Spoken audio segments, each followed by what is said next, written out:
mais palavra, crescendo na graça e no conhecimento da glória de Deus, da glória de Deus. Pode mais. A paz do Senhor, meu povo, chegou o dia, hein? Chegou o dia, nós estamos iniciando esse projeto Mais Palavra Podcast. Graças a Deus, o Senhor colocou esse desejo no coração e nós, hoje, estamos dando pontapé inicial nesse projeto que eu acredito que tenha nascido do coração de Deus para abençoar você, muitas vidas que vão participar, não é não, Douglas? É isso aí, pessoal. Estamos aqui estreando o podcast Mais Palavra. Já já vamos apresentar o nosso convidado. Esteja aí conosco, compartilha com seus amigos, seus contatos. Vai ser bênção para não só para a gente, mas para você também. Como o Jorge disse, projeto que nasceu do coração de Deus e veio para o nosso coração para abençoar a sua vida. Amém. Não deixe de deixar o seu like, se inscrever no canal, né? Deixar, ativar os sininhos de notificação para nos ajudar a que esse conteúdo chegue a muito mais pessoas, que alcance muitas vidas, que realmente seja bênção na vida de muitas pessoas. E hoje, para começar, não podia ser diferente. O homem é gabaritado, né? É, O homem é conhecido, exatamente. gabaritado. Fala aí. Já já vamos apresentar. Ele vai falar um pouco do currículo dele, de quem ele é. Ele vai se apresentar um pouquinho, contar um pouco da sua história, da sua trajetória. Tem muito conteúdo aí. Promete. Promete, hoje promete. Autor do livro O Mínimo que um pregador bíblico e eficaz deveria saber, né? Eu estou falando dele, Pastor Alexandre Martins, meu amigo, meu professor. Seja bem-vindo. Obrigado, meu irmão. Um prazer estar aqui com vocês. Poxa, privilégio, primeiro podcast, É né? verdade, é Você é uma verdade. responsabilidade muito grande. Tá bem, inicial. Obrigado é um prazer estar aqui com vocês. Tá certo, né? Espero que o pessoal goste, né? Eu tenho quase certeza, se eu pudesse apostar, que vai ser bênção, todo mundo vai gostar, todo mundo vai curtir. Nosso tema de hoje é pregação, nosso tema de hoje é interpretação bíblica, e ninguém melhor do que ele, né? Para falar a respeito disso, escreveu um livro a respeito disso, e nós vamos conversar muito sobre esse tema aqui, que vai ser bênção, não, Dudu? Fundamental. Pois é, pastor, primeira pergunta, o mínimo que um pregador bíblico eficaz deveria saber para ser bênção na vida dos outros. Fale aí. Primeiro que ele precisa saber é um pouco de exegese, né? Por Certo. quê? Porque quando você prega a palavra de Deus. E essa palavra de Deus, ela está intrínseca ao texto. Você precisa fazer um trabalho exegético para poder extrair do texto a intenção do autor do texto. Quando você transmite a intenção do autor do texto, você está transmitindo o que? A palavra de Deus. Mas quando você lê o texto e você transmite aos seus ouvintes aquilo que você entendeu do texto, você está transmitindo palavra de homem. Pode ser maravilhoso, pode ser super inteligente, pode ser uma mensagem super legal, uma palestra super legal em cima do texto. Mas pregação mesmo é quando você transmite a palavra. E a palavra você tem que entender qual é a intenção, qual é o sentido do texto. E hoje nós vemos uma dificuldade muito grande das pessoas alcançarem esse sentido. Seja por causa da crise do nosso país, né, o analfabetismo funcional que nós vivemos, 80% da população é analfabeta funcional e não consegue interpretar um texto sequer, né? Quanto mais a Bíblia, que é um texto que foi escrito há 2000 anos atrás para outros destinatários. E nós temos que, para não criar nenhum anacronismo, entender o contexto cultural daquela época, então é um pouco mais complexo. Então, para ser pregador, tem que ter um preparo. Não pode simplesmente, eu vou ler, eu achei uma coisa legal, que nem eu ouvi uma vez um pastor falando, eu já preguei 100 mensagens em cima do texto do filho pródigo. Bom, se ele pregou 100 mensagens, eu quero saber qual delas é a mensagem de Deus, né? Porque pelo menos 99 ou as 100 não tem nada a ver com a palavra de Deus. Sim, sim. Então, exige-se uma seriedade maior por parte dos pregadores, né? E é lamentável. Você abre um curso de pregação, é o curso menos procurado. Ninguém se inscreve no curso, porque a pessoa parte do pressuposto que se ela está em cima do púlpito e se ela está pregando, as pessoas estão aplaudindo, ela sabe pregar. Então, para que eu vou aprender? né, se as pessoas estão gostando. Só que as pessoas que estão gostando também não são parâmetro para poder avaliar se você está pregando bem ou não, a não ser aquele que estudou para isso, se preparou. Então a gente vê muitas pérolas no púlpito, e isso é muito triste, né? Pessoas Sim. que poderiam estar se preparando, aprendendo para poder transmitir uma mensagem realmente poderosa e eficiente na vida das pessoas. Certo, muito bom. Mas vamos do início. Vamos. Vamos do início, né? Porque tem Bora. muito assunto para a gente falar aqui. Me diz aí, Alexandre Martins, como foi sua conversão? Como foi tua trajetória? Diz um pouco aí até chegar no pregador. Nós vamos ter que construir essa ideia, né? Vamos construir essa ideia. Me diz aí, se converteu com quantos anos? Como é que foi sua conversão? Fala um pouco da tua história Eu aí. acho que a gente vai ter que fazer 2 podcasts para contar. Pois é. É muita coisa, mas eu vou tentar resumir. Não tá chamando ninguém de velho, não. Não vai fazer um garoto aqui. Eu sou mais novo da casa. Aos 13 anos de idade, Sim. foi uma conversão assim poderosíssima, extraordinária. Foi na sala da minha casa, meu tio, que era pastor, pregando para mim. 13 anos. 13 anos. 13 anos. 13 anos. Fui batizado no Espírito Santo naquele momento. E no dia seguinte eu era outra pessoa, né? Outra pessoa. Então aquele garoto que no recreio brigava, jogava bola, só queria jogar bola, que era viciado em pornografia, que a parede do quarto toda era de pôsteres de Playboy, essas coisas. No dia seguinte era o garoto que estava no recreio lendo Bíblia, todos os recreios e evangelizando o colégio inteiro. É uma escola católica muito grande lá em Niterói, mais de 4.000 alunos. Sim, legal. E eu comecei a evangelizar e levar várias pessoas para Cristo, isso com 13 anos de idade. De forma que as irmãs e o padre ficaram revoltados. E o padre foi, inclusive, na minha sala de aula, né? O padre chegou na sala de aula e falou assim: quem está criando uma revolução aqui? Eu era muito ousado, irmão, pregando e tal. Eu levantei a mão e falei: eu, nesse nível, né? Sim. Não tinha sabedoria nenhuma, mas pelo menos a intenção Jesus recebeu.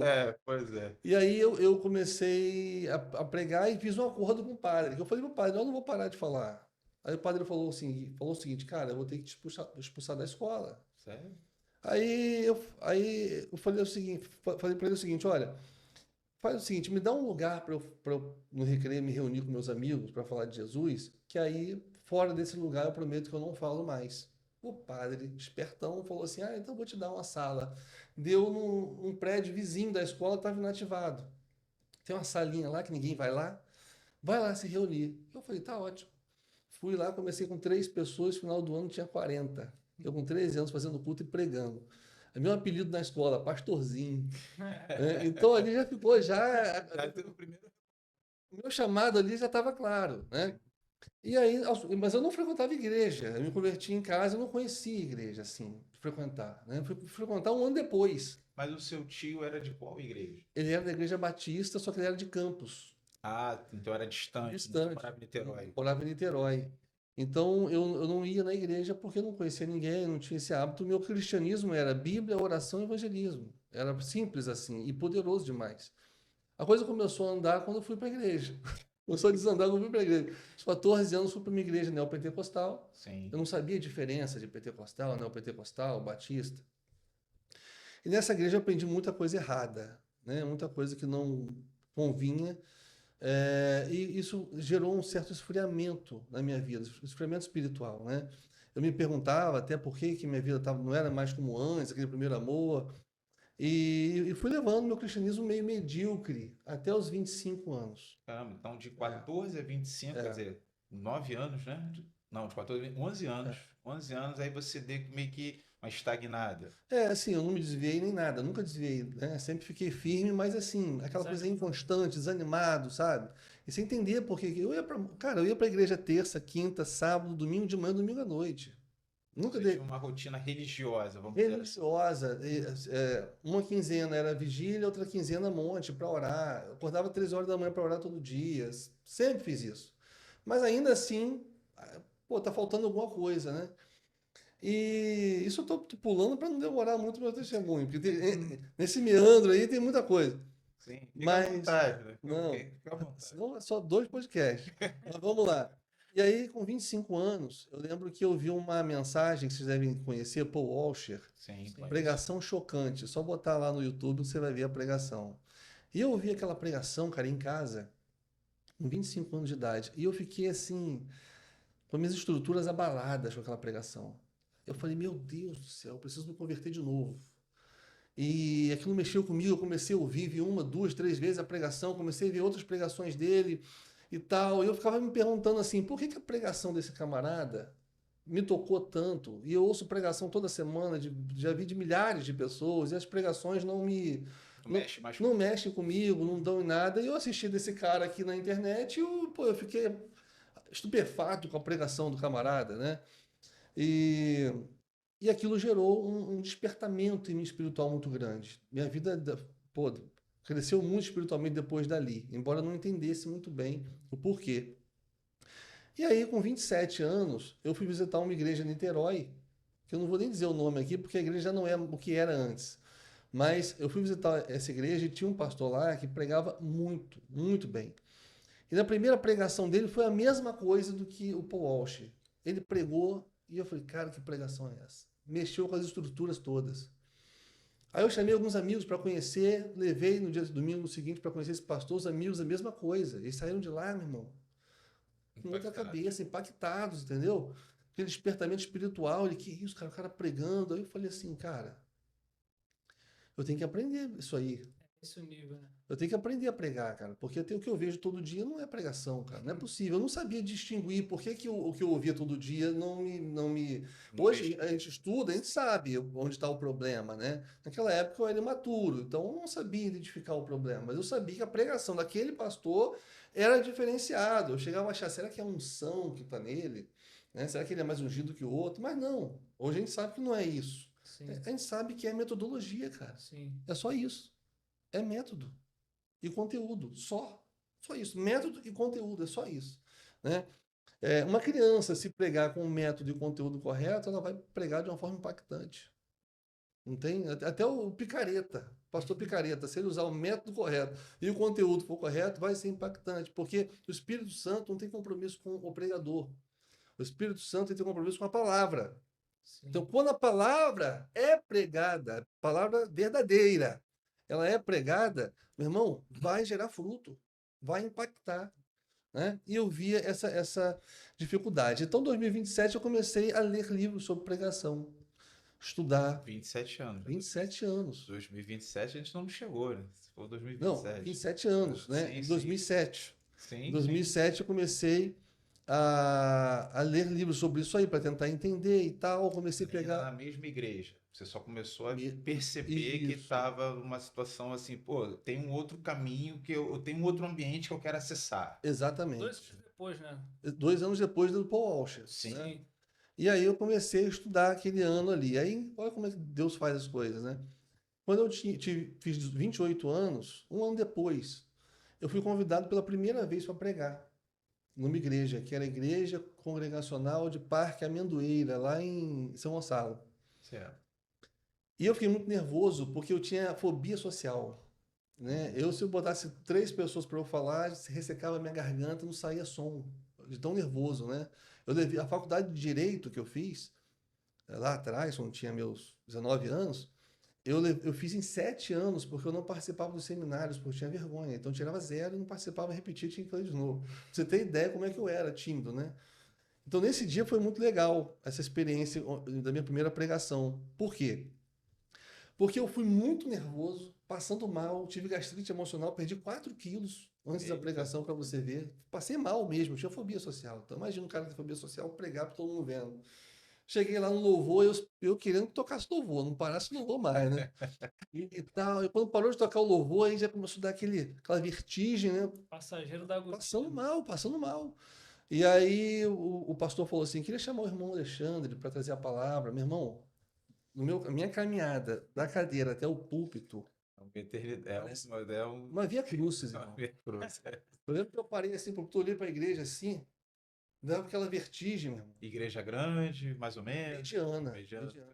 100 pessoas. Uma congregacional, aquele pessoal, né? É. Mais assim e tal. Dependendo sei falar, respeitando as denominações, mas se você, em alguns lugares aí, se você der um glória, já dá uma aliviada. O pessoal gosta. Exatamente. E aí eu comecei a pregar, peguei o texto, comecei a pregar. E quando eu comecei a pregar, eu comecei a me soltar e pregar, e foi uma mensagem muito impactante. Naquele dia eu chamei assim, quem gostaria de receber uma oração? Vem aqui na frente. Foram 21 pessoas, e as pessoas foram chorando. E aí Eu não estava nem acreditando que estava acontecendo, né? E aí o cara do louvor, o ministro do louvor, pegou o microfone e falou assim: Olha, eu achava que eu era crente, mas depois dessa pregação eu vi que eu não sou crente, eu preciso me converter. Foi a mensagem mais impactante que eu escutei. Pô, a primeira pregação. Poxa, interessante. Legal. Aí o pastor depois pegou o microfone e falou: Irmãos, há quanto tempo que eu não ouço uma mensagem como essa? Aí quando eu saí dali, cara, eu saí assim: Cara, não é possível, cara. É meu chamado, é isso aí, cara. Eu tenho que pregar, Deus me chamou para pregar. E trazer essa mensagem, a mensagem verdadeira, impactante. E dali em diante eu comecei a ser chamado para pregar em outras igrejas. E sempre era a mesma coisa. Chegar na igreja, aquele impacto. Teve um que foi muito engraçado. Eu vou até dizer o nome, ele deve estar me vendo aqui pelo Instagram, Certo. mas eu não vou falar mal, então posso falar. É, pode falar o nome. Igreja Transformando Vidas. Eu fui numa igreja, igreja grande, muito grande. Certo. Fui pregar e, como é uma igreja neopentecostal, eu falei, eu vou pegar o mais leve possível. E eu vou falar sobre amor. Eu comecei a falar sobre amor naquela igreja e tal, e comecei depois a fazer a aplicação. Olha, João está dizendo aqui, se você diz que ama a Deus, né? Mas não ama o teu irmão, como é que você pode amar a Deus que você não vê, se você não ama o seu irmão que Que você vê. você vê? Certo. Então você é mentiroso, é o que o João diz, ele diz que é mentiroso. E eu comecei a aplicar e falar, gente, então se você faz fofoca do seu irmão, você é mentiroso, porque você não ama a Deus. Se você faz isso, você não ama a Deus. Eu comecei a dar alguns exemplos e tal, uma pregação simples, mas, né, Sim, indo direto ao ponto, certo. como tem que ser a pregação. E aí no final o pastor vem, me chama para conversar no gabinete, aí ele fala assim, o que foi isso, cara? Aí eu falei, o que foi isso o quê? Isso que você fez no púlpito. Eu falei, o que eu fiz, cara? Ele, pô, você bateu muito na igreja, cara, até eu apanhei. Aí eu falei, eu bati na igreja? Rapaz, eu só preguei o que João falou, pô. Aquele confrontozinho, né? É o que João falou, repetiu o que João falou, fez a aplicação. Não, mas não pode falar isso, cara. A igreja não está preparada, e não sei o quê, papapá, papapá. Eu confesso que eu saí de lá até meio frustrado, meio chateado, né? Eu fui repreendido, estava começando a pregar. Sim. Mas 2 meses depois eu voltei a essa igreja para levar um missionário lá, que ele pediu, que veio da África e estava aqui, amigo meu. Aí, no final do culto, todo mundo gostou do missionário e tal. Aí o pastor chamou, vamos comer uma pizza em algum lugar? Eu falei, vamos. Fomos eu, ele, a família dele e os filhos. Filho pra caramba. Quando chegou na pizzaria, a filha dele chegou para a prima e falou assim: Aqui, prima, esse pastor, esse não era nem pastor ainda, esse irmão aqui foi que me lançou no fogo. Aí eu falei assim: Eu te lancei no fogo? Aí ela falou assim: eu era a única filha do pastor que não era cristã, mas aquele dia que você veio e pregou aqui, eu entreguei minha vida a Jesus, hoje eu sou crente. Poxa, Bem. Quer dizer, o pastor reclamou da pregação, foi a pregação que salvou a filha dele. Entendeu? Então, cara, assim, a pregação é essa. E depois disso, 2028, eu não parei mais, comecei a pregar, comecei a estudar mais, não só pregação, como outras coisas também, teologia em si. Em 2013, eu fiz o seminário, né? Depois do seminário, eu fiz o mestrado. O mestrado, a minha dissertação foi na área de pregação, que é a minha paixão, o tema, né? E também uma história interessante, porque eu fiz na FAETAD, lá em Campinas, Assembleia de Deus, e quando eu entreguei minha dissertação, você ficava cada 6 meses, você ficava internado lá, né? Dormindo lá na faculdade, Certo. eu e os outros alunos. E aí eu entreguei minha dissertação para o Gunnar Berg, né, que era o coordenador, gente muito boa, e ele mandou me chamar na coordenação. Quando eu cheguei lá, ele falou assim: Irmão Alexandre, eu vou te fazer uma pergunta, mas não fique constrangido e saiba que você pode ser sincero comigo, não vai haver penalidade, não vai haver nada. Eu já fiquei tenso, né? Aí ele falou assim: O irmão plagiou esse trabalho? Eu falei: Não, tá aí, veio da minha cabeça. Tudo eu que escrevi, nem copiei de nada. E ele falou assim: Irmão, pode falar a verdade? Eu falei: Eu estou falando a verdade, pastor. Aí ele falou assim: Então o irmão se importaria se eu fizesse algumas perguntas no seu trabalho para o irmão responder? Eu falei: Você pode perguntar tudo. E ele fez umas 15 perguntas. Isso aqui, tá? O que você pensa disso aqui? Eu estava batendo com o trabalho e eu, meu irmão, dando aula, né? Falando, é isso, é aquilo. Foi eu que fiz, pô, da minha cabeça. Aí ele falou assim: irmão, vou te falar uma coisa. seu trabalho está muito bom. O irmão permitiria eu colocar na exposição da biblioteca da faculdade o seu trabalho, para que outros alunos tivessem acesso? Eu falei, não, para mim é uma honra, é um prazer. Aí ele colocou. E aí lá no mestrado, na minha formatura, eu fui laureado como o melhor aluno do mestrado, por causa desse trabalho. Então, assim, a pregação é um negócio que sempre me chamou a atenção. Porque eu percebo, Jorge, Douglas, que é a única oportunidade que nós temos, a única ferramenta que nós temos para acabar com o esfriamento espiritual, com a apostasia, é a pregação. Se a gente trabalhar a pregação, a gente faz uma reforma na igreja. Mas você pode tentar fazer uma reforma de qualquer lado, mudando os dogmas, mudando a lei, não interessa. Se a pregação não mudar, a igreja vai continuar no mesmo caminho. E hoje, a maioria dos pregadores, eu falo com propriedade, não sabe o que é pregação. Eles sobem ao púlpito, pegam o microfone, não têm a mínima ideia do que estão fazendo, acham que estão pregando, falam as frases de efeito, o povo gosta, bate palma, eles acham que estão sendo usados e, na verdade, nada está acontecendo. A pessoa rebola, a pessoa treme, a pessoa chora no domingo à noite, segunda-feira de manhã acabou tudo, sobrou nada, né? Não ficou nenhuma semente ali para dar fruto depois. Então, a pregação realmente é algo que é importante, né? E por isso que eu sou apaixonado por esse tema. Tá certo. Fala aí, manda uma para ele, Douglas. E, pastor, dentro dessa linha que o senhor acabou de terminar aí, falando sobre a importância da pregação nas igrejas, a gente vê muitos problemas hoje acontecendo dentro da igreja. E o senhor acha que a raiz desses problemas é, de fato, a ausência da pregação, da legítima palavra, o defeito aí estão nas ovelhas, estão nos líderes, nos pastores que têm essa responsabilidade de ensinar, de pregar, de doutrinar a igreja? Depende, quais tipos de problemas você está se referindo? Só para dar um exemplo. Problemas de diversos, família, criação de filhos, Sim, com todos esses certeza. problemas que a gente vê que existem na igreja, não só a família, não só filhos, mas a falta de Conversão genuína. compreensão, de conversão genuína. Assim. Com certeza. As pregações de hoje, elas são responsáveis por uma fábrica de cristãos nominais. Cristãos que têm esse nome, se autodenominam cristãos, porém não se converteram. O que a gente está vendo é uma adesão. Conversão mesmo tem pouca. Por quê? Sim. Porque eles não estão pregando a cruz, eles tiraram a cruz do evangelho. Isso. Quando você tira a cruz do evangelho, você prega um evangelho adocicado, um evangelho que fortalece, fomenta o ego, ao invés de crucificar o ego, né? Isso, exatamente. Então a pessoa está na igreja, às vezes por uma motivação errada, não é nem por amor a Deus. Ela está ali para poder, às vezes, receber a bênção dela, prosperar. Que nem uma irmã me ligou outro dia e falou assim: pastor, se eu não for mais na minha igreja, porque eu estou tendo um problema lá com minha irmã, Deus vai me amaldiçoar? Quer dizer, é uma irmã que está na igreja há mais de 20 anos e ela não sabe que isso não tem nada a ver. Foi ensinado errado. Então, assim, hoje eu converso com amigos de infância que estão na igreja até hoje, mesmo período que eu. Cara, é vergonhoso. Você para falar de Bíblia com os caras, eles não sabem nada.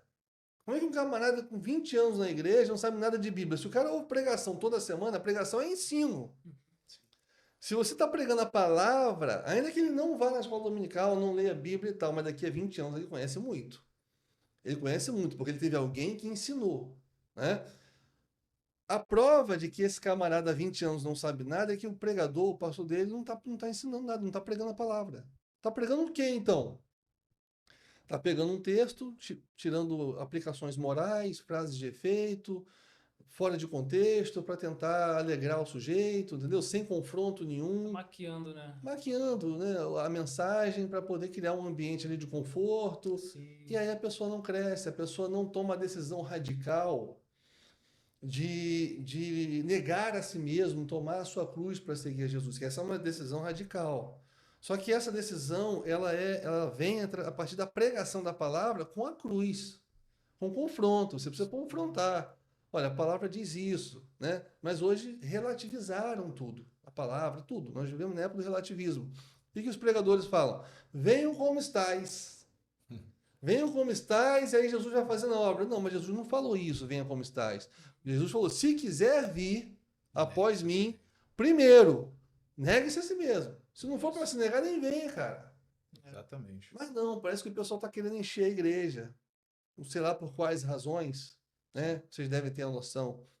Mas, mas acaba gerando um celeiro de bodes, né? Nessa linha de problema, tocou num assunto muito interessante.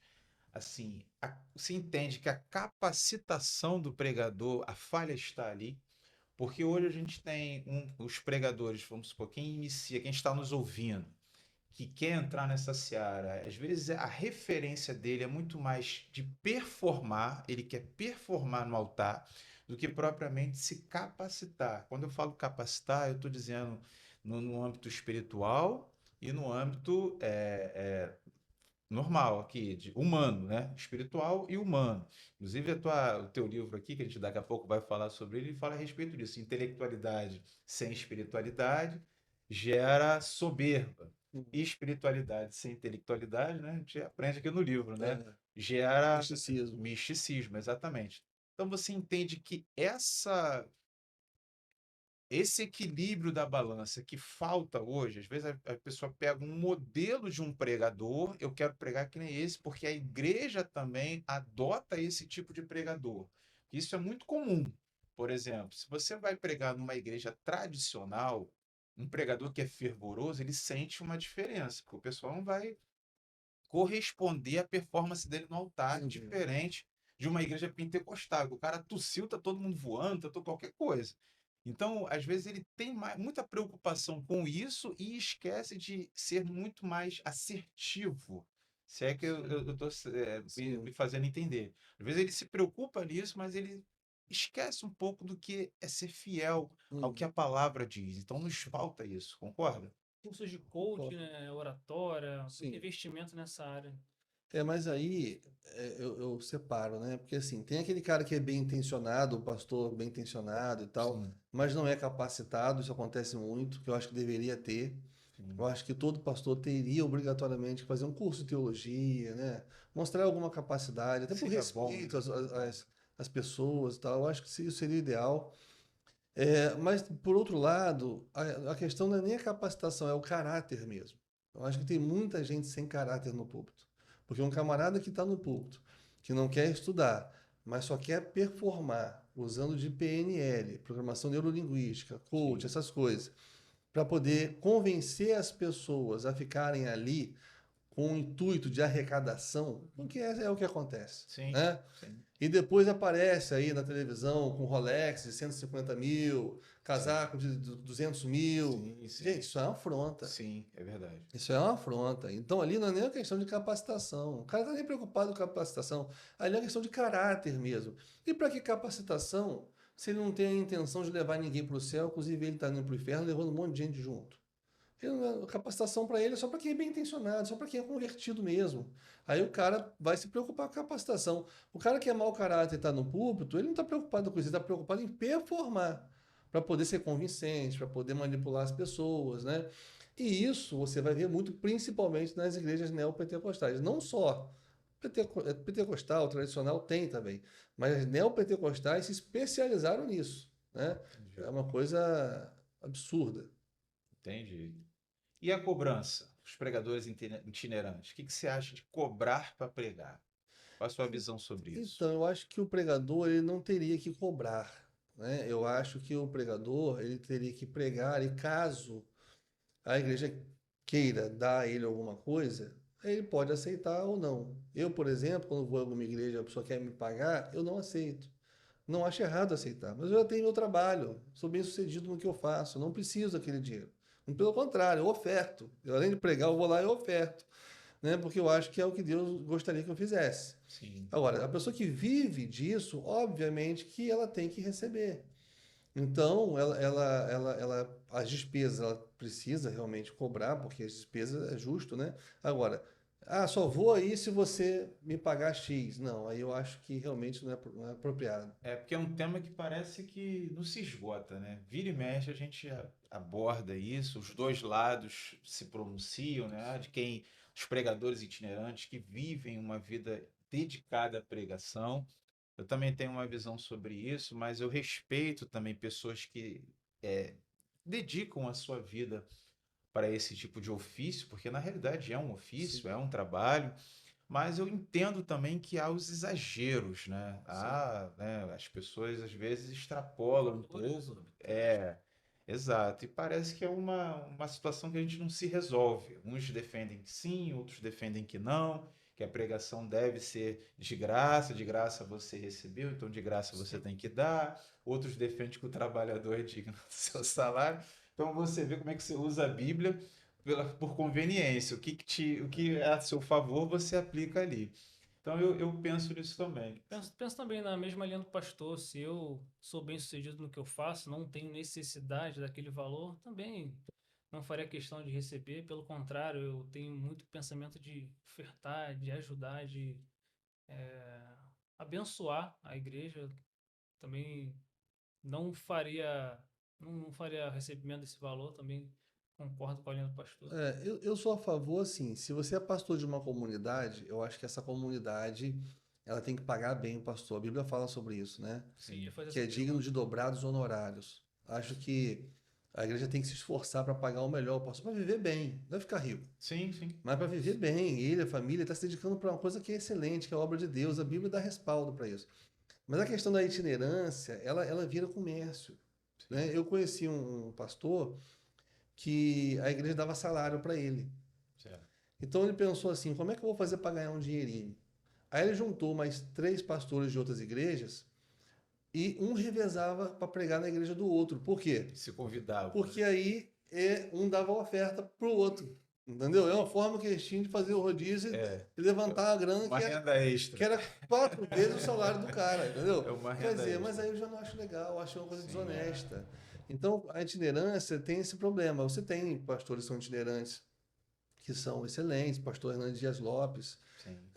Poxa, imagina, eu receber na minha igreja é um prazer, mas o cara tem um custo, né? Hotel e tal, é muito requisitado, vive disso.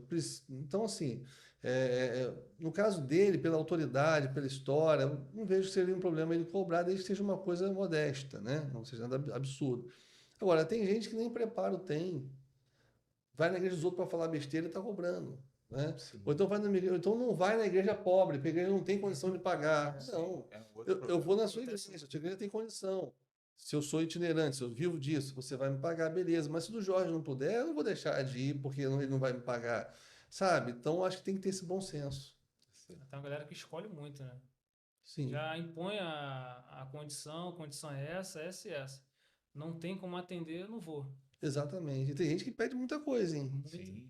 Outras exigências absurdas, né? É, Porque aí já hotel, começa, eu entendo que carro. já corrompe a atuação do Espírito Santo aí, porque a motivação dele não é pregar a Exatamente. O palavra. propósito não é pregar a exatamente. Se palavra. você já se condiciona, independente do povo que tem lá, não, só vou se for isso. Então você já está com uma motivação errada. E a motivação do pregador são as vidas, né? É Sim. edificar, é ensinar. Então, nessa seara, eu queria entrar num outro ponto aqui que eu acho interessante e derruba muito pregador. Vaidade. Uhum. O que você me diz de vaidade? Que o pregador também tem isso, né? Quando o camarada começa a ir bem sucedido, ele começa a pregar em vários lugares, Visualização. se ele não cuidar bem do seu coraçãozinho, ele acaba achando que as coisas acontecem por causa da sua intelectualidade, que as coisas só funcionam com ele, ninguém prega, só ele que prega, ninguém sabe, só ele que sabe. O que você me diz aí desse campo, essa seara da vaidade? Olha, a vaidade é uma coisa que todos nós estamos sujeitos. Sim, Todos nós, né? Ninguém foge disso. Eu mesmo já tive problema com isso, né? Requisitado e tal, e aquela coisa toda.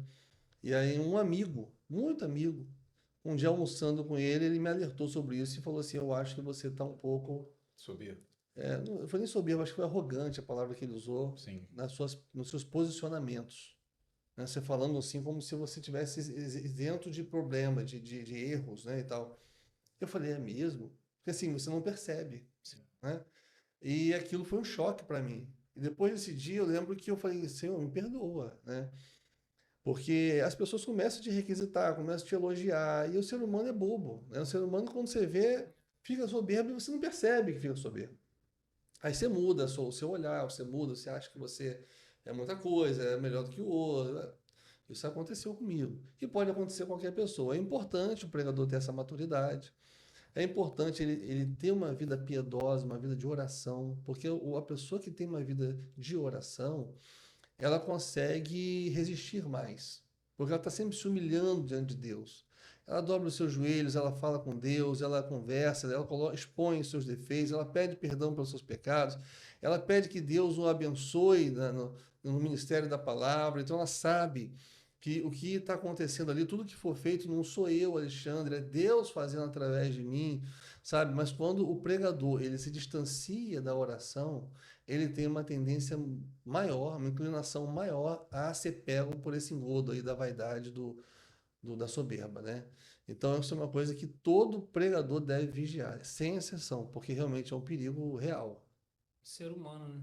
ser humano. E você vê que as pessoas, até de forma inocente, às vezes acabam provocando isso, né?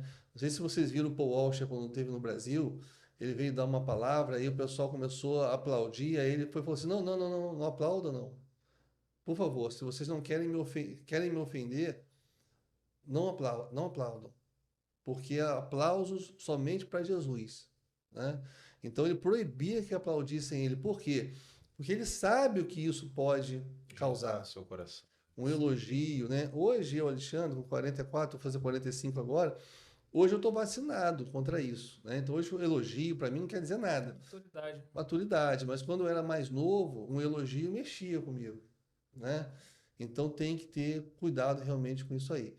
Tem minha mãe estava contando isso para mim hoje, né? Que na igreja que ela foi visitar lá em Niterói, igreja grande, o cara do louvor parecia um artista, né? Com luz e tal, igreja bem pirotécnica, né?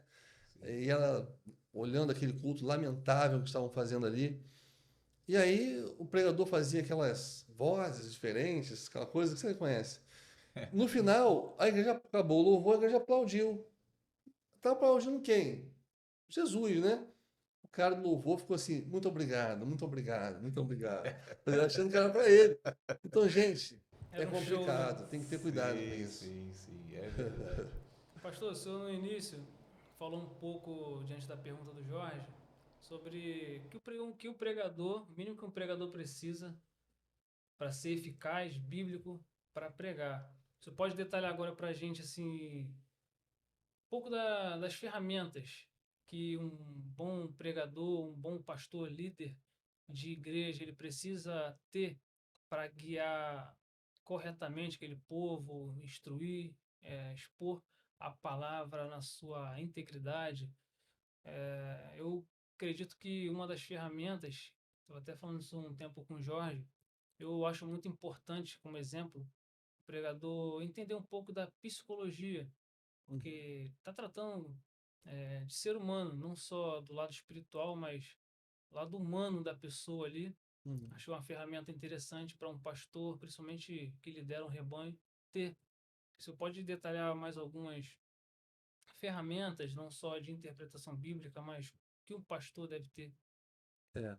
A psicologia ela é interessante no sentido do pastor conhecer a cultura, para que ele possa contextualizar a palavra, a realidade das pessoas, né? Porque através da psicologia você vai entender alguns fenômenos que acontecem na sociedade. Não que seja uma necessidade, não que isso vá agregar à pregação, não, mas ao conhecimento do pastor na hora de fazer a aplicação.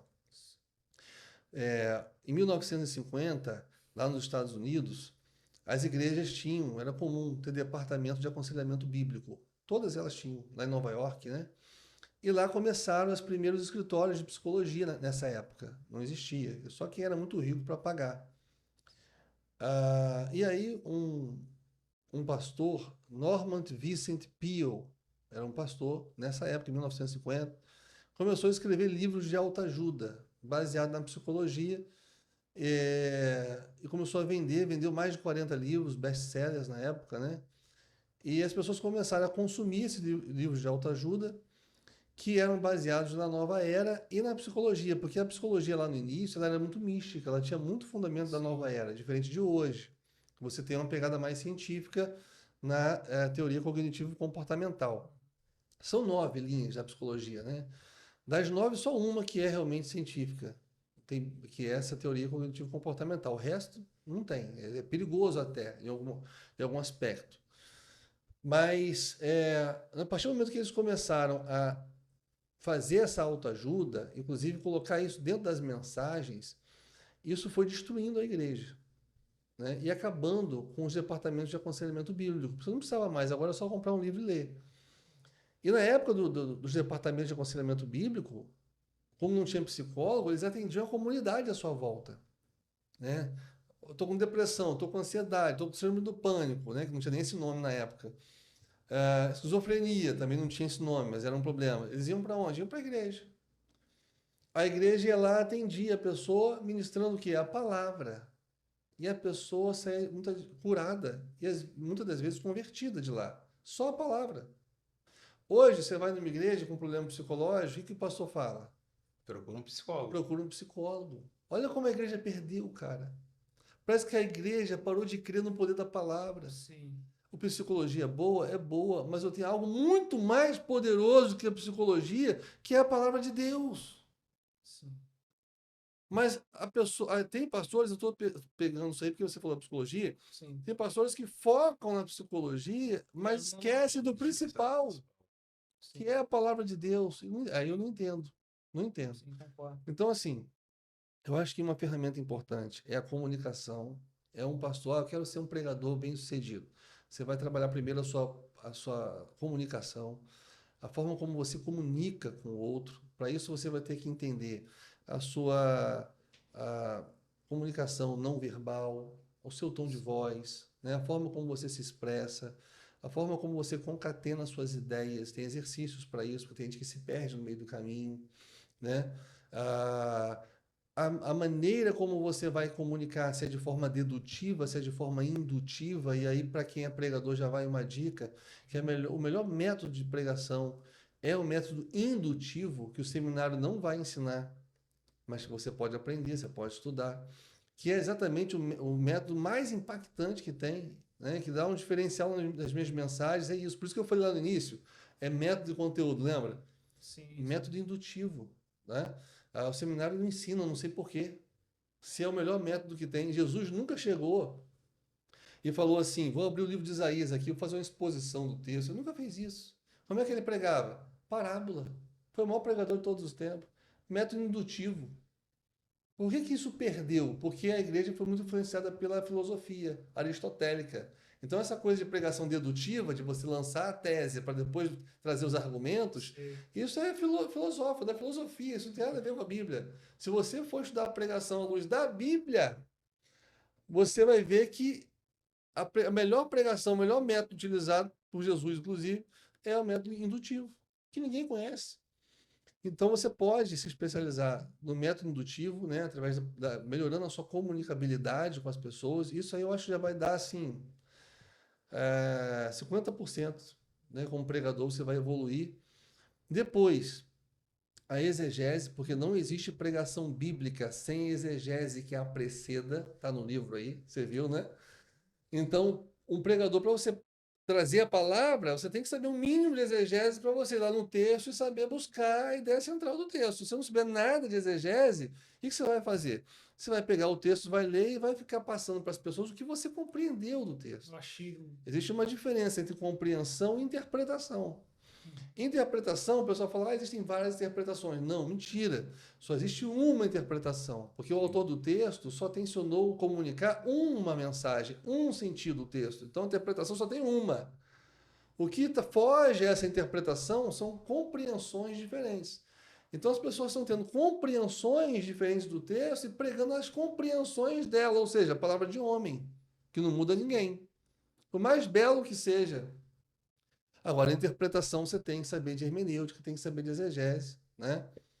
E a terceira ferramenta que eu aconselharia é a própria homilética, a homilética em si, de como você estruturar o sermão, de você entender os tipos de ouvintes, né?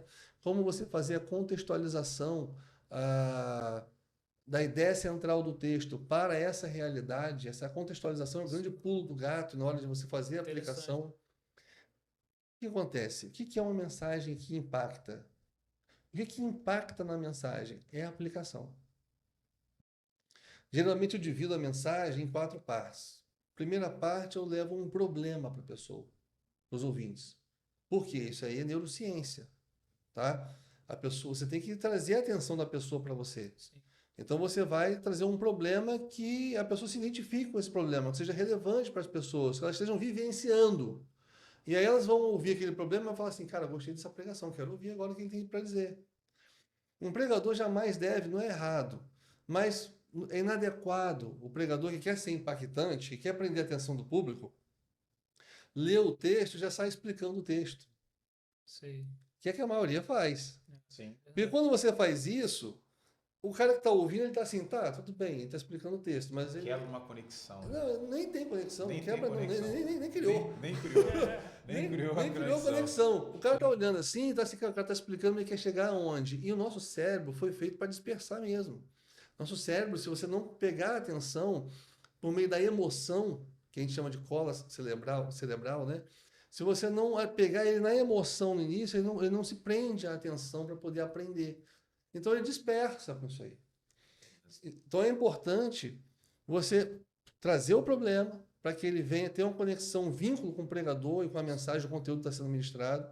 Aí sim, entro no texto, faço a exposição do texto. O que é a exposição do texto? É eu explicar, é eu ler o texto, explicar o contexto e explicar como eu cheguei à ideia central do texto. E falar, ó, a ideia central do texto é essa aqui. Pronto.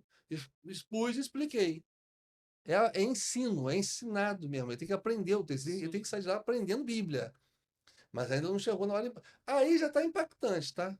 Mas não chegou ainda na cereja do bolo. Só introduçãozinha. Aí agora eu vou fazer a aplicação. Para fazer essa aplicação, eu preciso pegar essa ideia central que eu acabei de comunicar e contextualizar para a minha realidade. Quanto mais você entrar na realidade do ouvinte, mais impactante vai ser. Sem dúvida. Só que aí, quando você faz a aplicação da Bíblia, ela é apimentada por natureza, ela é salgada. A gente não confronta ninguém. Quem confronta é a palavra. Sim. Então, se você for pregar a Bíblia nua e crua e fazer a aplicação que tem que fazer, você vai impactar. Você vai confrontar. Tem uns que vão chiar. Jesus disse, ninguém é maior que seu Senhor. Se me perseguiram, perseguirão a voz. Mas se me ouviram, ouvirão a voz também. Então, assim, o cara que quer ser um pregador para pregar a verdade, ele tem que saber que ele vai ter ali uma divisão. Tem os que odeiam e tem os que amam. Mas não tem meio termo. Ou vão te amar ou vão te odiar. Tem que ser assim mesmo. É que odeia, né? Porque se você prega e todo mundo aplaude, todo mundo gosta, tem alguma coisa errada com sua pregação. Isso é fato. O cara sempre está pregando e estão aplaudindo. Não. Tem que acontecer igual aconteceu com aquele pastor que eu falei. Pô, você bateu na igreja, mas no final a filha dele se converteu. Então, esse é o efeito da pregação e é o normal. Quando isso está acontecendo, você sabe que está no caminho certo. Fora isso, não dá. E no final você conclui. Na conclusão, você faz um breve resumo do que você falou, do que é mais relevante. Você faz o que eu chamo de ponte cristocêntrica, que é você dizer para a pessoa na conclusão de que forma aquilo te põe mais próximo de Jesus e o que você tem que fazer para que isso aconteça, né? Trazer a solução, né? A solução. E fazer um apelo final, ou seja, dizendo para a pessoa o que ela vai ter que fazer e chamar ela para a responsabilidade. Sim. Chama na hora. Então vamos orar por isso. Quem quiser vir aqui na frente. É um tipo de coisa que, embora alguns achem retrógrado, mas não, porque você motiva a pessoa a tomar a decisão. Sim. Às vezes a pessoa ouve a mensagem, ela entendeu tudo, por dentro ela está destruída. Mas ela sai dali sem tomar a decisão de mudança. Então, assim, foi maravilhosa a pregação, mas no final ainda não deu resultado. Então, assim, a conclusão é importante para você fazer esse apelo e chamar a pessoa à responsabilidade para que ela tome de fato a decisão de mudar, entendeu? Entendi. Pegando um gancho nesse rapidinho, Jorge, Pode falar. sobre você falou da contextualização. Me veio uma lembrança que em alguns lugares, alguns igrejas, por exemplo, em algum lugar muito simples, onde encontram-se pessoas muito simples, de um nível baixo de intelectualidade, é, um pregador ali intelectual, um cara que estudou, tem uma intelectualidade lá em cima, ele precisa se adequar, ter essa sensibilidade de enxergar a necessidade do povo dele de ouvir uma colocação um pouco mais simples, porque eu já presenciei isso. O cara fala muito difícil, fala aqui no português bem claro, o cara usar palavras muito difíceis, expor ali com uma complexidade muito grande de compreensão, e ter um povo ali muito simples, povo de uma periferia, de uma comunidade. Acha se interessante essa sensibilidade do pregador de enxergar esse contexto? Isso aí é o caso da comunicação, porque você só Isso, comunica a mensagem quando o outro entende, né? Você isso. pode falar bonito pra caramba, mas se o outro não entendeu, você não comunicou nada. É Exatamente. aquele Então, detalhe de performar, né? O cara não se sim. preocupa em Então, performar. assim, a boa comunicação é aquela simples mesmo. É aquela que comunica qualquer pessoa, que todo mundo pode Todos ouvir. possam entender, né? Porque tem pregador também sem noção, né? Porque às vezes o camarada é convidado para pregar num lugar simples, aí o cara chega já com o carro do ano. Ele chega com roupa, né, muito distante da realidade do povo ali. As pessoas ficam até com medo, Pode até constrangidas. causar uma resistência, né? Aí o cara sabe que a maioria ali não tem o primeiro grau completo. Aí o cara usa palavras rebuscadas ali para mostrar que sabe, mas não alcança as pessoas, porque pregação é alcance, né? O Pregação é propósito é esse. comunicação. Não adianta você mostrar todo o teu conhecimento ali e a pessoa tá, mas como você falou, não cria a conexão, né? Então, Pode interromper. fica só mais Apresentação, uma apresentação, uma performance, e o cara às vezes foge um pouquinho do propósito, né? O que eu tenho aprendido aqui com o pastor é que assim, o pregador ele tem que ser motivado pelas vidas. Até me corrija se eu Tá estiver, certo? se eu interessante. estiver errado. Porque assim, ele precisa, na minha visão, ele precisa saber por que que ele está ali. Por que que ele pegou o microfone? Para você expor a sua intelectualidade, para todo mundo ver que você é o mais importante do culto? Não. Não, o foco dele é a vida ali, porque ele não sabe. Tem uma frase que eu falo muito na igreja, sim, quando você está com o microfone, é uma responsabilidade imensa, porque você não sabe o coração das pessoas que estão ali. Sim. Tem pessoas que podem ter ido para o culto e sair dali e querer se matar. Sim. Né? Falou assim, eu vim aqui só porque É o a minha último mulher da minha é o vida. último da minha É o vida. último. É o último da minha vida. Eu vou sair daqui e vou dar cabo. Eu vou sair daqui, eu vou separar da minha mulher, eu vou sair daqui, eu vou abandonar meus filhos. Tem pessoas que podem estar realmente com esse propósito ali, sentou ali, está assistindo, pode estar falando com um, abraçou o outro, mas no coração dele está determinado. E aí você pega o microfone para, hey, mano, não sei o quê, sabe? Você perdeu tempo. Aqueles 30 minutos, aqueles 40 minutos, aquela uma hora ali, você brincou, perdeu tempo, falou de uma opção de coisa. E o foco, você fugiu. E estava com a responsabilidade na mão, a bola estava contigo, você isolou. Vamos dizer assim. Ou até agredir, né? Acontece muito, o cara pegar o microfone ali e de alguma forma agredir. Tem uma pessoa ali que tá só por um fio e sofre uma agressão ali Sim. por conta do Sim. pregador, alguém que esteja com o microfone, você falou. E só tava precisando disso para ir embora. Sim. Então é uma responsabilidade muito Isso. grande. Pastor, Porsche, né? Isso mostra que eu li o livro. Tá vendo? Porsche para muitas pessoas é um carro, né? Mas explica aí, Porsche, o que significa? Porsche é um acrônimo que eu criei para facilitar a questão da santidade, né? Essa santidade que... O que é santidade? Santidade é o Pregador precisa ter um Porsche, né? Não é ter um Porsche. A santidade é o processo de aperfeiçoamento do crente para ser como Jesus, para ser igual a Jesus, né? Ele é a nossa referência de santidade. Ótimo. E essa santidade tem uns fundamentos, que eu chamo de Porsche, para poder as pessoas gravarem, né? P de palavra, O de oração, R de renúncia, S de serviço e H de humildade. Então são os pilares da santidade. Anota aí, repete aí, pastor. Então P de palavra, Certo. O de oração, R de renúncia, S de serviço, que é o ministério, né? Sim. E H de humildade. Para você viver uma vida de santidade, tem que estar Tem que ter um Porsche. Tem que ter essas cinco pilares aí para você Sim, poder conseguir, entendeu? perfeito. Tá ótimo, O ótimo. Porsche, na verdade, pode desviar do caminho, se você tiver um. Antes tem que ter verdade. dinheiro, né? É, Antes tem que ter dinheiro. com certeza. É verdade. Pastor, e da onde surgiu a inspiração para escrever esse livro aqui, abençoado aqui? Né? Como surgiu a inspiração? Deixa eu aqui botar o mínimo que o pregador bíblico e eficaz deveria saber. Da onde? Pô, vou escrever um livro sobre isso. Como é que surgiu Então, essa... primeiro que a pregação é um tema que eu sou mais apaixonado. Você Certo. conhece bem, sabe Já disso, falou né? até aqui, né? Eu gosto muito. E segundo, pela necessidade que tem dos pregadores melhorarem seu desempenho, né?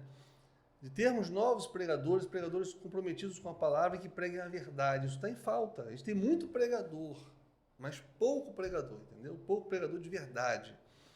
Então eu trouxe esse livro, você leu, acho que você percebeu que eu não fiquei muito preocupado em trazer técnica de como pregar. Sim. É um livro mais pastoral. Eu trato da questão da intelectualidade, da santidade, da espiritualidade, da eloquência, da importância, trazendo uma motivação para o preparo dele, para ele se capacitar, né? Então a ideia foi trazer esse melhor preparo para ele, mostrar para ele o seguinte, olha, esse é o mínimo que você precisa saber. Se você não sabe isso aqui, melhor você não pegar no microfone, né? Você não tem chamado. O primeiro capítulo que eu escrevi foi chamado e vocação.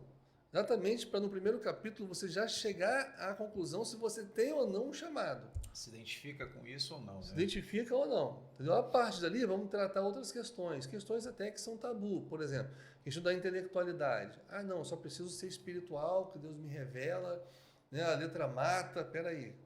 Isso aí já é coisa de gente ignorante, né? Então vamos mostrar o seguinte, que a intelectualidade, ela não está isolada da espiritualidade, elas se complementam. Então tem que buscar a espiritualidade, tem que buscar a intelectualidade também. Então eu falo cada um capítulo. Então a ideia foi essa, foi preparar melhor os pregadores. E nesse campo da vaidade, interrompendo aqui o Douglas, não falou, mas ameaçou falar, né? Ameaçou falar. A vaidade que nós já citamos aqui, ela é um problema. Porque, por exemplo, uma vez eu até comentei isso com o Douglas. Você chegou na minha igreja, nós temos a mesma idade, mas vamos imaginar que eu tenha 60 anos e você chegou agora no auge dos seus 44 anos. Você chegou lá para somar e tal, beleza. Você sentou ali no ministério, aí você identificou em mim que eu tenho umas falhas na pregação. Às vezes eu não comunico muito bem, às vezes eu não consigo fazer uma boa aplicação. Você não acha que é muito difícil um pregador já de longa data descer, falar assim, reconhecer, eu preciso melhorar minha pregação, eu preciso, sabe, você está entendendo o que eu estou falando? Tem muitos que acham que já sabe e não tem a humildade de, não, eu preciso melhorar, eu já prego, quando você nasceu eu já pregava, entendeu? Então, isso não é uma barreira para o camarada ser mais eficaz, porque uma coisa é ser eficiente, outra coisa é ser eficaz. Sim. Né? Você entendeu o que eu estou falando? Sim, então, sim. você não acha que isso é complicado ainda na seara da vaidade? Você já deparou com isso? Isso tem, eu não digo nem que seria vaidade, eu acho que seria orgulho mesmo. Né? Eu acho que o cara é orgulhoso, ele não quer ter a humildade de submeter, sentar. Por exemplo, teve um pastor uma vez que ele quis fazer o curso comigo. Só que ele achou que era mentoria, era só eu e ele. Eu falei, não, vão ter outras pessoas na turma. E ele não quis fazer, porque os outros iam ver que ele, o pastor, estava sentando numa cadeira para aprender a pregar. Entendeu? Quer dizer, isso é orgulho. Faltou humildade. Eu aprendo até hoje. Se alguém fizer um curso de pregação, eu vou lá conhecer e sempre aprendo uma coisa nova.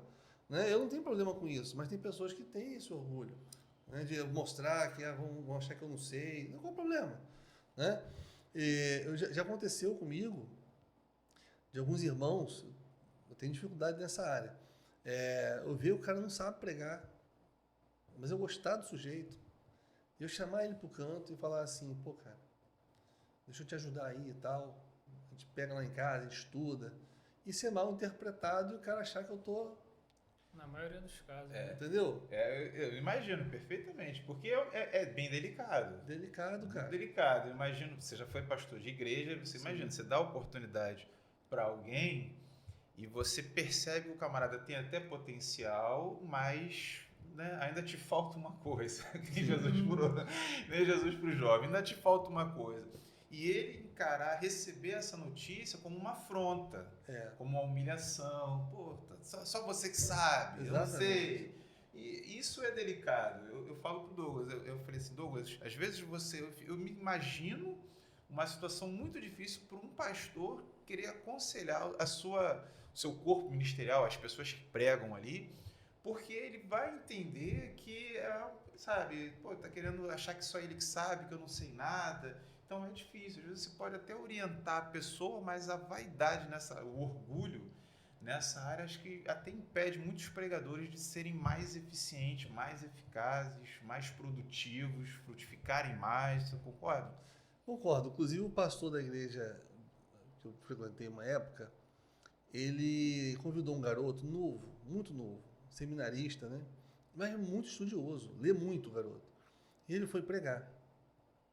E você vê que ele tem conteúdo que ele conhece, porque ele cita os versículos de cor, tal. Aí ele começa a falar, não, porque essa palavra no grego, porque o grego, no koiné, o pregador do grego. Tem os pregadores do hebraico assim, e aí do grego é assim. Ele abre uma janela aqui, abre uma janela ali, ou seja, o cara fala muito, você vê que o cara conhece, que o cara tem conteúdo, tem bagagem, mas não comunica nada, não entrega nada. Sim. Aí eu falei assim, cara, esse garoto vai ser uma bomba. Se ele aprender a pegar o caminho aqui da pregação, Sim. ele vai ser uma bomba.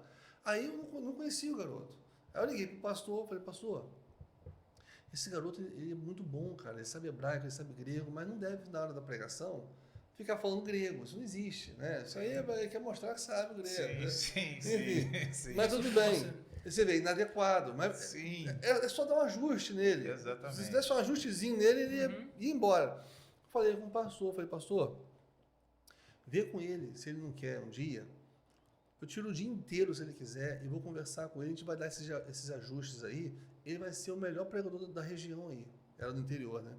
Vai ser o melhor pregador. É mesmo? Falei, pode ver com ele. Aí o pastor foi falar com o irmão, o irmão lá querendo te ajudar. Quem é? Quem pensa que ele é para poder me ajudar? Eu já sei. Eu não conheço o sujeito. O cara não gostou. Não tinha 20 anos, menino. Devia ter uns 22, 24, Sim. não sei, por aí, chutando aqui, né? É. Mas assim, poxa, eu ia gostar. Eu ia falar assim, é mesmo, vou lá aprender com ele. Mas não, tem gente que é orgulhosa, né? Nessa E isso seara é de empecilho pregação mesmo tem para a muito. pessoa desenvolver. Porque o orgulhoso, ele não adquire sabedoria. Ele fica estagnado. Entendeu? Ele fica se apegando a dogmas e tal, aumentando o conhecimento dele. Mas Sabedoria, a empatia, a misericórdia, a compaixão, o amor que tem que ter, que isso vai refletir na sua pregação. O quanto você ama quem você está ouvindo ali, isso vai refletir na tua pregação. Você está ali orgulhoso, querendo mostrar que você tem conhecimento e tal, você não está comunicando nada, você está comunicando arrogância. Né? E as pessoas não estão entendendo. Eu lembro que depois desse culto, eu peguei minha esposa, peguei outras pessoas e volto assim, o que vocês aprenderam? O cara é bom, né? Não, eu sabia o que vocês aprenderam. Na verdade eu não aprendi quase nada. Não, você aprendeu nada, cara. Você não entendeu nada. Não, isso é muito comum. O cara prega pra caramba, depois. Essa frase é clássica. Tu vai num culto e o cara prega pra caramba. Mas e aí? O que você. Não, ele falou muita coisa, né? Já viu? Já passaram. Não, ele falou muita coisa, mas. Não dá pra gravar tudo. Não dá pra gravar tudo, mas. Cara, que pregação. Tá, mas. E o que você aprendeu? Qual foi a lição? Não tem lição. É isso aí. O cara se fechar pra aprender, eu vejo até como uma falta de amor, de carinho, de cuidado com as vidas. É isso Porque mesmo. esse é o propósito, essa é a missão dele ali com o microfone. Sim. É abençoar aquelas vidas ali. O cara tá num caminho errado, precisa de um ajuste. E se fechar com orgulho, soberba, não preciso de ajuda. Até uma falta de cuidado, de carinho com o serviço, né, do poste lá. Sim. Com as vidas, com as pessoas. Pastor, o senhor falou do livro. Queria apresentar para a galera aqui. Onde a galera encontra o livro, quem quiser, tiver interesse. Então, tem que me chamar no Instagram ou no WhatsApp, né? Para poder solicitar, eu mando para a pessoa, não tem problema. Tá, depois a gente vai botar. A gente deixa na descrição contatos. do livro lá, nos comentários. Quem tiver interesse em adquirir o livro, vai entrar em contato com o pastor Alexandre e aprender um pouco mais aí sobre a palavra, sobre pregação. Vai ser benção. Tá Vai, com certo. certeza. Pastor, e hoje? Como é que você está em termos de pregação? Tá com agendas abertas? Como é que nós Tô estamos? com agenda. Eu tive um ano sabático aí, né? Que eu Certo. fiquei mais dedicado à igreja que eu estava. Mas no ano passado eu já saí desse ano sabático e já tô livre aí para poder atender quem estiver Passou no precisando. teste? Não cobro nada. Pra deixar claro. Depois a gente conversar aqui, não, só faz o Pix, quando Exatamente. confirmar, eu Exatamente. vou, né? Não, se vou com o maior amor, com o maior carinho, né? Atender quem precisar, óbvio, né? Se a pessoa me chamar para ir para fora do estado e tal, a Sim. despesa pelo menos, a Isso é pessoa... o mínimo, né? Mas eu mesmo não cobro nada e não aceito nem às vezes oferta que a pessoa quer me dar. Quem estiver me vendo aí sabe que eu não aceito mesmo, que eu não preciso, né? Mas estou aí, quem quiser chamar, fica à vontade. Tá certo. Tem pregado bastante ou mais ou menos? Pouco. Estou estudando mais, né? Tá certo. Estou estudando mais, mas estou pregando pouco. Não, isso é legal. E sobre os cursos, pastor? A gente falou um pouco sobre os cursos aí, o senhor está ministrando algum curso agora? Então, eu devo abrir um curso de pregação em maio, né? Um grupo pequeno aí, 10 pessoas no máximo. Se for presencial, eu vou botar só 10 pessoas. Nesse tema do livro? Não, pregação em geral mesmo, né? Pregação indutiva, teologia da pregação. Sim. Vai entrar assuntos do livro, obviamente, mas é mais voltado para a técnica mesmo de pregação mesmo, né? Pregação dedutiva, indutiva, enfim. Como elaborar um esboço, sabe? Aprendizagem, didática, como é que você se comunica, comunicação verbal, comunicação não verbal, vai ser mais nesses termos. Outro detalhe, pegando só um gancho diante disso aí que você acabou de falar, muitas pessoas hoje, eu vejo muito isso, já conversei com alguns amigos e tive essa compreensão. Quem é ovelha, vamos dizer assim para o povo entender, quem é ovelha, quem faz parte do rebanho ali, normalmente não se interessa em fazer um curso de teologia, curso de hermenêutica, um curso de pregação. Muitas pessoas acham que é só para o pastor, só para o pregador, aquele que está ali em cima do púlpito com o microfone na mão. O que o senhor acha? Todos que fazem parte da igreja deveriam se interessar pela teologia, pela pregação, pela hermenêutica, exegese? Não, eu acho que só quem vai realmente se dedicar ao ministério da palavra deveria fazer o curso de teologia. Quem não pretende se dedicar ao ministério, eu acho que a teologia não vai agregar em nada, isso pode até atrapalhar. Porque você não aprende Bíblia no seminário. Não sei se você está fazendo seminário, né? Tô. Você já aprendeu alguma coisa de Bíblia lá? Bacharelado. Tá fazendo bacharelado? Já aprendeu, está em qual período? Tô no primeiro. Primeiro, já aprendeu alguma coisa de Bíblia lá? Não Que tem. a gente menos aprende Você não aprende Bíblia no seminário, você aprende dogma, você aprende ferramenta de hermenêutica, tudo bem, interessante. Frustra muita gente, né? Frustra muita A gente. minha esposa fez seminário, quando chegou depois de um ano, ela falou assim, Alexandre, eu estou estudando, e a Bíblia é mesmo bom que nada, eu vou sair disso, quer dizer, não fez sentido para ela, muita gente porque ela não sai vai ser pregadora, nem nada dela, trancou o curso. Sim. E foi o que eu falei para ela, esquece teologia, mas a Bíblia tem que estudar. A Bíblia é outra coisa. Ah, sim. Tá? Isso aí para todo cristão. Cristão que não lê a Bíblia todo dia está vulnerável. Sim. Está vulnerável. Eu não posso encontrar com você daqui a um ano e você sabe daqui a um ano a mesma coisa que você sabe hoje. Não digo nem um ano, digo daqui a uma semana. Sim. Né? Você tem que evoluir, você tem que crescer. Na Bíblia. Sim. Se você entender a Bíblia, se você estudar a Bíblia, você não vai ser engodado por pegadinhas da própria teologia, muitas das vezes, liberalismo, algumas teses, heresias e tal, você vai ficar safo. Agora, a teologia não. Se você for para a teologia sem uma boa base de Bíblia, tem uma frase que eu digo que é o seguinte, quem não sabe interpretar fica refém da interpretação do outro. Sim. Então, se você não tem a base de Bíblia, não entende, vão te apresentar uma teologia sistemática lá, que eu tenho muito pé atrás. Muitas ressalvas, né? Muitas ressalvas com teologia sistemática, e vão dizer para você, na angelologia, que é uma matéria, que os serafins têm 6 asas. Os serafins não têm 6 asas, nem 4, nem 2. Nem voa, é espírito, não tem asa. Né? Ah, mas o Isaías viu. Não, foi só uma visão, aquilo tem um sentido, tem uma mensagem por trás daquilo. Sim. Não é literal que o anjo tem asa, foi só uma visão que ele teve. Então, assim, se você não tiver essa capacidade de interpretar e entender a Bíblia, você vai ouvir um negócio desse no seminário e vai acreditar. Como muitas outras coisas. Você pode correr o risco de sair de lá um calvinista, por exemplo. Não, eu tinha que deixar, né?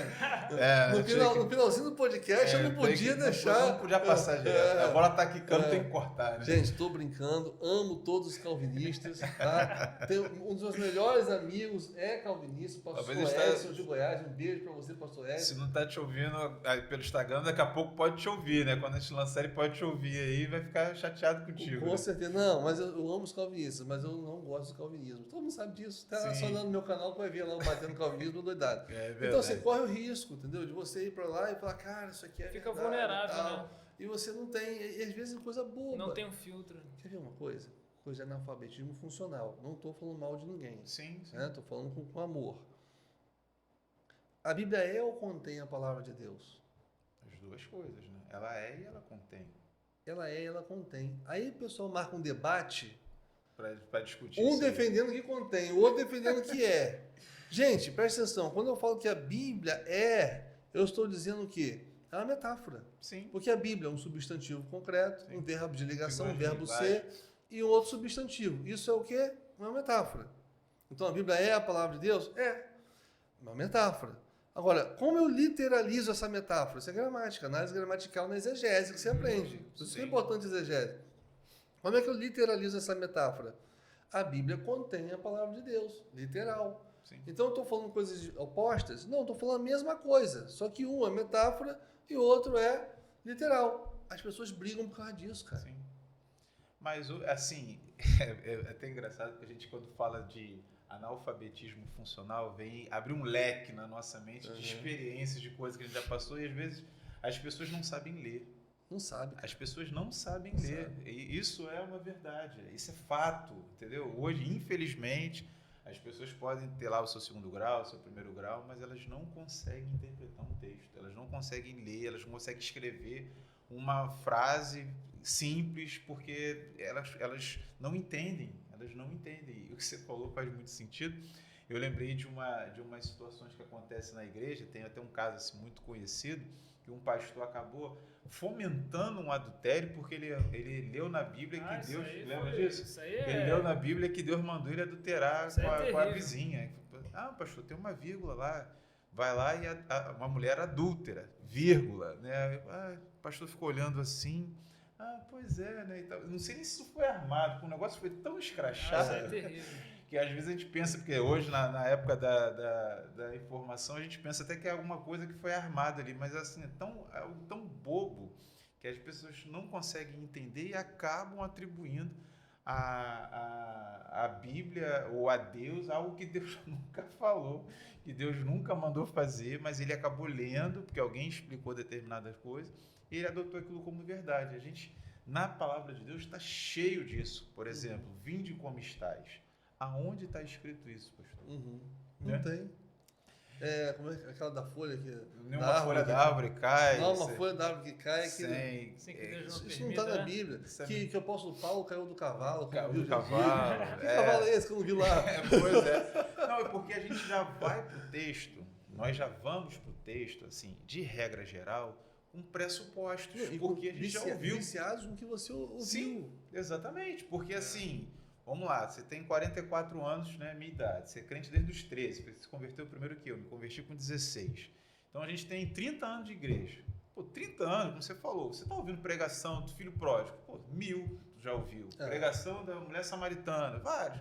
Então quando você vai ler o texto, né, você vai ali fazer a sua devocional, você já vai com esses óculos. Sim. Né, sim. do que você já ouviu, que querendo ou não, já entrou na tua mente. Então você precisa se esvaziar do que você já ouviu para você ir zerado no texto. Perfeito. É extremamente difícil isso, porque é quase que você se despide de tudo que você fez, mas é um grande exercício para você conseguir entender o que a palavra diz. A Bíblia falando só. Só a Bíblia. Só a Bíblia falando. Esquece um, esquece o outro, esquece o que está falando aqui, esquece o que a pregação que você ouviu, só a Bíblia falando.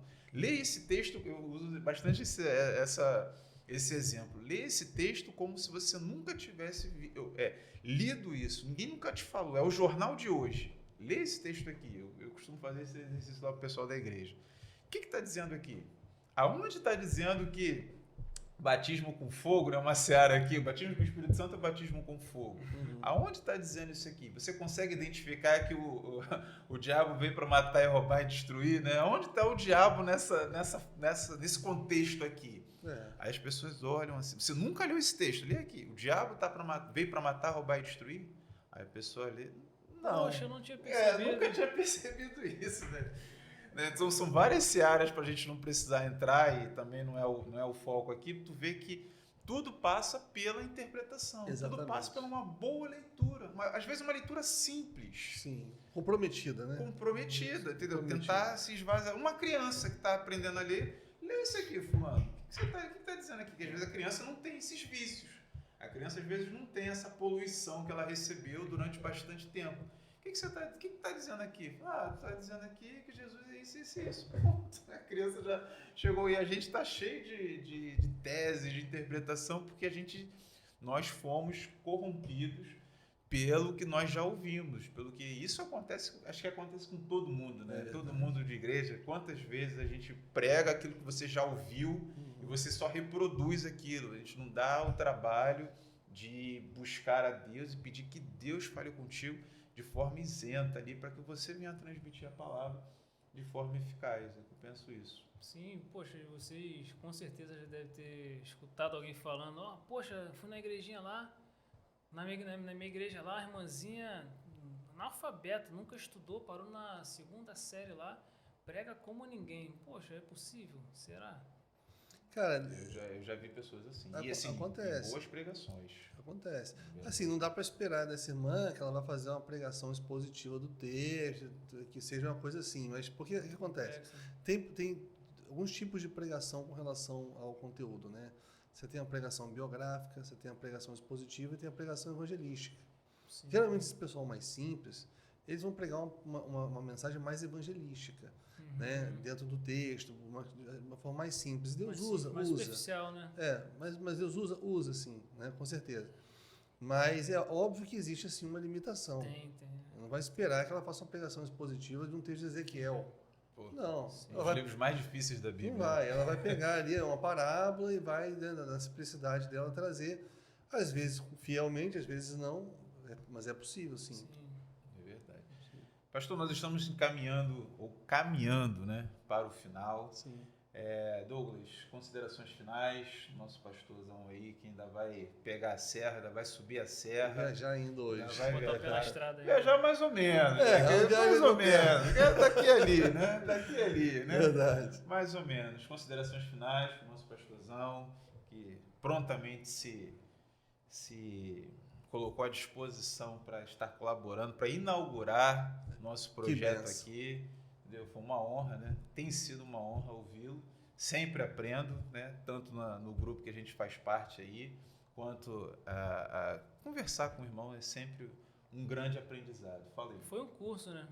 Um curso, né? Um mini curso aí. Foi uma honra estar aprendendo aqui com o pastor, com o Jorge.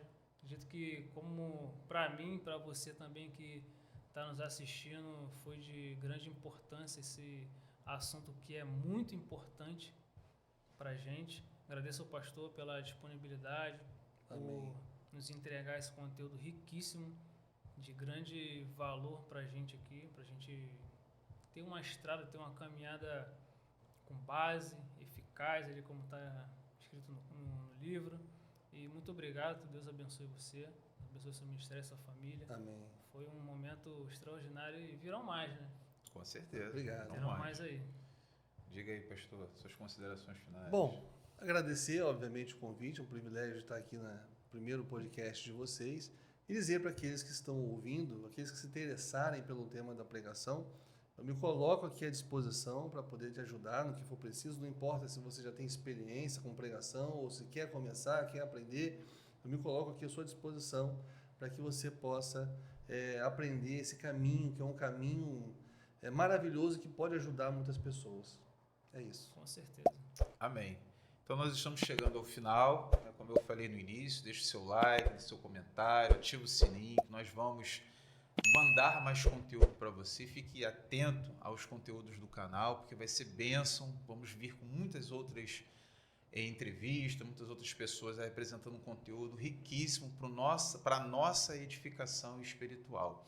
Amém? Que Deus abençoe a todos, fiquem na paz, Deus abençoe os irmãos. Amém. Pode mais palavra, crescendo na graça, no conhecimento, pra glória de Deus.